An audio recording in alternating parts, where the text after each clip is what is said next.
Hello everyone, welcome to KV English classes. मैं Badshah sir, आपका English गुरु। छात्रों, आज हम कुछ ऐसे टॉपिक के बारे में बात करेंगे जो आपके कॉम्पिटिटिव एग्जाम्स के लिए बहुत ही इम्पोर्टेंट है। और वो जो टॉपिक है वो हमारा एडजेक्टिव पार्ट से रिलेटेड है। आज हम बात करेंगे इनफ के बारे में। अब ये जो पार्ट्स ऑफ स्पीच है ये एज अ एडजेक्टिव के रूप में भी काम करता है और एडवर्ब के रूप में भी। जैसे यहाँ पे बात कर लेते हैं, इनफ जो है वो एक एडजेक्टिव के रूप में भी काम करता है और एक पार्ट्स ऑफ स्पीच एडवर्ब के रूप में भी काम करता है। अब ध्यान में रखिएगा कि एडजेक्टिव होता क्या है और इसका काम क्या होता है। तो एडजेक्टिव ऐसे कहें, it is that word which gives some description of noun oblique pronoun. मतलब ये वो शब्द होते हैं जो व्याख्या करते हैं नाउन और प्रोनाउन की, उसे क्या कहेंगे? एडजेक्टिव कहेंगे। ठीक। और एडवर्ब क्या है? मतलब इनका कहने का मतलब ये क्या है कि ये क्या है, ये एडजेक्टिव जो है ये विशेषता बताएगा क्या? नाउन या प्रोनाउन की। ऐसी पार्ट में अगर देखा जाए तो एडवर्ब क्या है? एडवर्ब भी क्या करता है? इसे कहते हैं क्रिया विशेषण। मतलब ये क्या बताता है? ये वर्ब की विशेषता बताता है, ये एडजेक्टिव की विशेषता बताता है। ठीक है। और ये क्या करता है? सम अदर एडवर्ब को भी ये क्या करता है? क्वालिफाई करता है। ठीक। तो उसी से रिलेटेड हम ऐसी टॉपिक को लेकर चलते हैं जो एडजेक्टिव भी है और एडवर्ब भी है।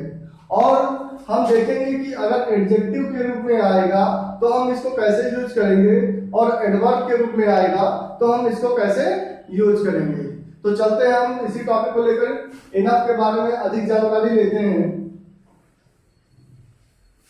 तो जैसे हमने कहा इनफ के बारे में अगर बात कर लें तो इनफ के साथ अगर नाउन आया, ध्यान में रखिएगा, इनफ के साथ अगर नाउन का प्रयोग करेंगे तो इनफ पहले होगा और उसके बाद नाउन होगा।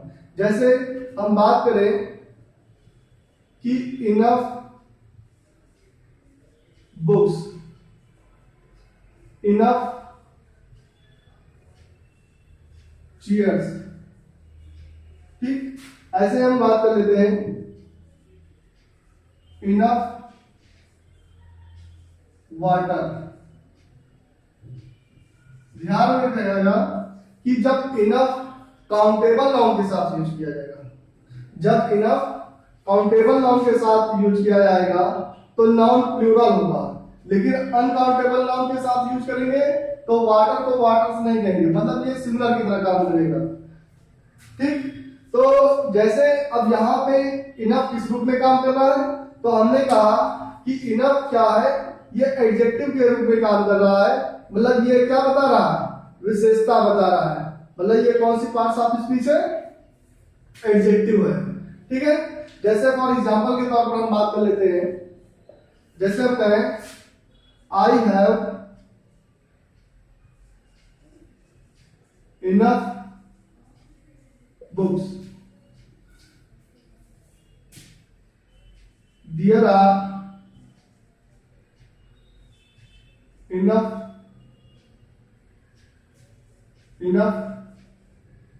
चेयर्स। ठीक। तो यहां पे जो दिया गया है इनफ बुक्स, इनफ चेयर्स, तो ध्यान रखना ये जो पार्ट्स ऑफ स्पीच है ये क्या है? एडजेक्टिव है। ध्यान में रखिएगा कि जब हम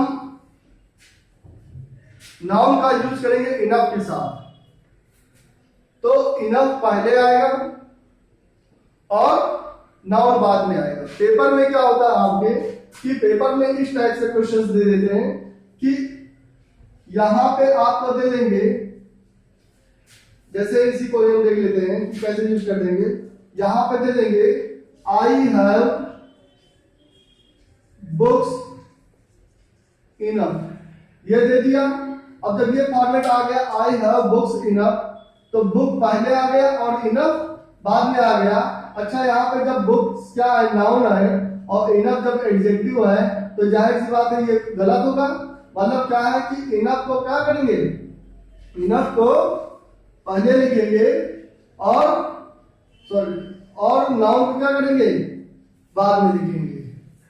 ठीक है, तो अब तो आपको पता ही लग गया होगा कि जब इनफ के साथ नाउन का प्रयोग करेंगे तो ये किस रूप में काम करेगा, ये एडजेक्टिव के रूप में काम करेगा। अब देख लेते हैं कि इनफ क्या है, एडवर्ब के रूप में कब काम करता है, इसके बारे में जानकारी ले लेते हैं। तो ध्यान में रखिएगा कि जब ये एडवर्ब के रूप में काम करेगा तो पहले क्या आएगा, पहले जो पार्ट्स ऑफ स्पीच आएगी वो आएगी एडजेक्टिव। वो पार्ट्स ऑफ स्पीच जो यूज करेंगे वो क्या होगा, एडजेक्टिव होगा। और उसके बाद क्या करेंगे, इनफ का प्रयोग करेंगे। उसके बाद इनफ का प्रयोग करेंगे। ठीक, जैसे हम बात कर लेते हैं फॉर्मेट पे, big enough, long enough, short enough. ठीक, ये जब फॉर्मेट आएगा इनफ के साथ, जब एडजेक्टिव का प्रयोग करेंगे तो ये जो पार्ट्स ऑफ स्पीच है, या आपकी पार्ट्स ऑफ स्पीच किस रूप में काम करेगी, एडवर्ब के रूप में काम करेगा। ठीक है, अब इसको एग्जांपल के रूप में हम इसको यूज करके देख लेते हैं। जैसे हमने कहा this room is big enough, this room is big enough. Paper में क्या होता है, आपके पेपर में क्या कर देते हैं कि बिग को पहले लिख दे, इनफ को पहले लिख देंगे और बिग को बाद में लिख देते हैं। ठीक है, अब ध्यान रखिएगा यहाँ पे जो एडजेक्टिव आपका है ये बाद में लिख दिया गया है। ठीक है, और इनफ पहले लिख दिया गया है, जो कि क्या है, गलत है। कभी भी आप ध्यान रखिएगा, अगर एडजेक्टिव के साथ इनफ का प्रयोग किया जाता है तो एडजेक्टिव पहले होगा और उसके बाद इनफ का प्रयोग करेंगे। ठीक है, पेपर में अगर आता है तो आप ऑलरेडी आसानी से इसको आप पहचान जाएंगे। बस ये है कि आपको पार्ट्स ऑफ स्पीच पता होनी चाहिए कि बिग क्या है, एडजेक्टिव है। ठीक है, चलिए और आगे ही टॉपिक पे इसी से रिलेटेड कुछ और भी जानकारी ले लेते हैं कि इनफ के साथ कौन सा प्रीपोजिशन यूज किया जाता है और कैसे यूज किया जाता है। जैसे हम बात कर लेते हैं इनफ के साथ जब हम प्रयोग करेंगे, इनफ के साथ जब हम प्रयोग करेंगे तो फॉर का प्रयोग करेंगे। ठीक, इनफ फॉर का जब प्रयोग करेंगे तो ध्यान में रखना यहाँ पे somebody ऑब्लिक समथिंग का यूज किया जाएगा। अब ये एसबी ऑब्लिक एसटीएच है क्या, तो ध्यान में रखिएगा ये एसबी मतलब क्या होता है, somebody, ऐसे कहें किसी व्यक्ति के बारे में बात करता है। ठीक, और समथिंग मतलब क्या होता है, किसी वस्तु के बारे में। ठीक, तो जैसे हम एग्जांपल के तौर पर लेकर चले, बात कर लेते हैं एक एग्जांपल भी इससे रिलेटेड। तो हमने कहा I have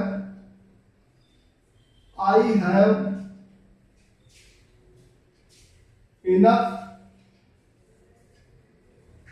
money for a car. I have enough money for a car. अब ध्यान रखिएगा यहाँ पे लिखा हुआ है फॉर का प्रयोग कर दिया। ठीक, इनफ के साथ नाउन भी आया, इनफ पहले आ गया, नाउन बाद में आया। ठीक, अब यहाँ पे फॉर का प्रयोग किया गया क्योंकि यहाँ पे क्या है, एसटीएच है, मतलब समथिंग। अब फॉर अ कार कहें या फॉर अ बुक कहें, ठीक है, मतलब समथिंग का प्रयोग किया। और यहीं पे बात कर लेते हैं somebody के साथ अगर यूज करें तो ऐसे कहें there are enough chairs for you. For you का है, फॉर एवरीबॉडी भी कहते हैं, ऐसे भी लिख सकते हैं फॉर एवरीबॉडी। ठीक है, मतलब कहने का सेंस ये है इनफ के साथ जब फॉर का प्रयोग करेंगे तो उसके साथ क्या होगा, आगे अगर somebody या समथिंग होगा तो हम फॉर का प्रयोग करेंगे। ठीक है, अब इसके साथ एक और प्रीपोजिशन यूज किया जाता है, वो प्रीपोजिशन होता है क्या, टू। तो जैसे और देख लेते हैं कि टू का प्रयोग हम कैसे करते हैं। इनफ के साथ टू का प्रयोग हम कैसे करते हैं। जैसे इनफ के साथ जब टू का प्रयोग कर लिए तो यहां पे होगा डू समथिंग। अब ये डू समथिंग होता क्या है, तो ध्यान में रखना, डू समथिंग ऐसे कहें इसके बाद कोई वर्ब होगा। क्या डू समथिंग मतलब क्या, इसके बाद कोई वर्ब होगा। अच्छा, जो वर्ब होगा वो भी वर्ब की कौन सी फॉर्म आएगी, फर्स्ट फॉर्म आएगी। ठीक, तो जैसे जब हम इसको यूज करेंगे इनफ के साथ टू का, तो ये ध्यान रखेंगे क्या उसके बाद वर्ब है या नहीं। अगर वर्ब है तो हम टू का प्रयोग करेंगे, और समबडी और समथिंग होगा तो हम किसका प्रयोग करेंगे, फॉर का प्रयोग करेंगे। तो जैसे हम बात कर लेते हैं, फॉर एग्जांपल के तौर पर हम लिख लेते हैं कि आई डोंट हैव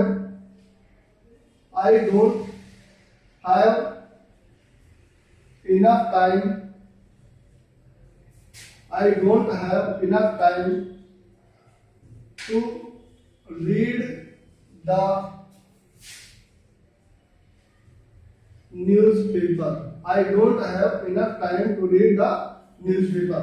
अच्छा, यहां पे लिखा हुआ है read, ठीक, यहां पे read लिखा है। अच्छा, ये do something है, मतलब ये वर्ब की कौन सी फॉर्म है, फर्स्ट फॉर्म है। ठीक, और जब वर्ब की फर्स्ट फॉर्म है तो ध्यान रखिएगा यहाँ पे क्या यूज किया गया, टू का। अगर यहाँ पे हम फॉर का यूज कर लेंगे तो ये क्या हो जाएगा, गलत हो जाएगा। ठीक है, इनफ के साथ किसका प्रयोग करेंगे, टू का। ठीक, ऐसे ही दूसरा एग्जांपल दे लेते हैं। यहाँ पे हमने नाउन के साथ यूज किया है। अगर हम एडजेक्टिव के साथ यूज करें तो, अगर एडजेक्टिव के साथ यूज करेंगे तो ऐसे कहें, this knife is sharp enough. This knife is sharp enough to read the This knife is sharp enough to cut the tomatoes. ये फॉर्मेट ले लीजिए। अब देखना यहां पे दिया क्या है, कट, ये भी तो एक वर्ब ही है, और वर्ब की कौन सी फॉर्म है, फर्स्ट फॉर्म है। ठीक है, ध्यान रखना, टू के बाद हमेशा वर्ब की कौन सी फॉर्म आती है, फर्स्ट फॉर्म आती है। अच्छा, जब वर्ब आया है तो जाहिर सी बात है यहाँ किसका प्रयोग करेंगे, टू का। अगर यहाँ पे फॉर का प्रयोग कर लेंगे, तो क्या हो जाएगा, गलत हो जाएगा। ठीक है, और ये पार्ट्स ऑफ स्पीच देखो, शार्प एडजेक्टिव के रूप में, और इनफ क्या हो गया, एडवर्ब के रूप में हो गया। ठीक है, तो ये पॉइंट आपको देखकर क्वेश्चन सॉल्व करने पड़ेंगे कि पार्ट्स ऑफ स्पीच क्या इनफ के साथ अगर नाउन का यूज किया गया है तो पहले किया गया है कि बाद में किया गया है। अगर नाउन का यूज बाद में किया गया है तो हम क्या करेंगे, सही है। फिर उसके बाद देखेंगे कि क्या वर्ब आया है, अगर वर्ब आया है तो उसके साथ टू का प्रयोग करेंगे, और अगर वर्ब नहीं आया है, कोई समबडी और समथिंग यूज किया गया है, ठीक है, किसी व्यक्ति विशेष या वस्तु विशेष के बारे में बात किया गया है, तो हम प्रयोग करेंगे किसका, फॉर का प्रयोग करेंगे। ठीक, अब हम देख लेते हैं कि अगर कोई ऐसा सेंटेंस हो जिसमें फॉर और टू दोनों यूज करें तो कैसे यूज करेंगे। ठीक, तो जैसे हम कह दें, There are enough chairs. There are enough chairs. अब यहाँ पे हम क्या करते हैं, फिल इन द ब्लैंक बना देते हैं, और यहाँ लिख देते हैं everybody,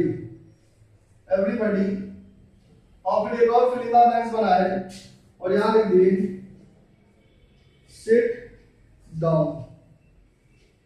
ठीक, अब यहाँ पे लिखा है there are enough chairs, everybody और सिट डाउन। अब हमने फिल इन द ब्लैंक्स मान लो ऑप्शन में मिल गया, टू का यूज करना, टू या फॉर, किस जगह फॉर का प्रयोग करेंगे और किस जगह टू का प्रयोग करेंगे।